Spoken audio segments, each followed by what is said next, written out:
കൊല്ലം പരവൂരിൽ മകൻ അമ്മയെ വീടിന് തീ വെച്ച് കൊലപ്പെടുത്തി. തീപിടുത്തത്തിൽ മകനും മരിച്ചു. തലക്കുളം സ്വദേശികളായ തങ്കമ്മയും മകൻ ശിവദാസനുമാണ് മരിച്ചത്. അമ്മയുടെ പെൻഷൻ തുക വാങ്ങുന്നതുമായി ബന്ധപ്പെട്ട് ശിവദാസനും സഹോദരിയുമായി ഉണ്ടായ തർക്കത്തിന് ശേഷമാണ് ശിവദാസൻ വീടിന് തീ വെച്ചത്.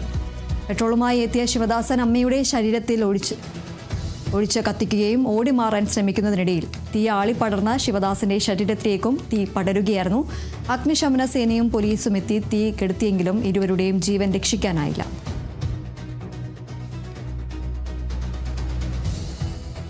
ഇവിടെ വന്നപ്പോഴത്തേക്ക് അമ്മയും മകനും മരണപ്പെട്ടതായിട്ടാണ് അറിയുന്നത്. അമ്മ പെട്രോളോ മറ്റെന്തോ ഉപയോഗിച്ച് തീ കത്തിച്ചതായിട്ടാണ് അറിയുന്നത്. സഹോദരിയുടെ വീടാണ്. സഹോദരി ഇവിടെ വന്ന് ഇടയാടിയിൽ നിന്ന് വന്ന് വീട് മേടിച്ചാണ് താമസിക്കുന്നത്.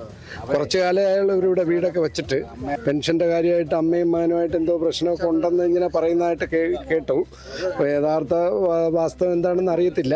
ഇപ്പോൾ മരണപ്പെട്ടത് മകനും അമ്മയുമാണ്. മകൻ മറ്റ് സ്ഥലത്തെവിടെയാണ് താമസം. ഇപ്പോൾ വന്ന് എന്തോ അവരുടെ ഫാമിലി പ്രശ്നങ്ങളാണ്, സംസാരിച്ചുണ്ടായ ഒരു പ്രശ്നമാണ്. സിലിണ്ടറിന് തീ പിടിച്ചാണ് സംഭവം ഉണ്ടായിരിക്കുന്നത്.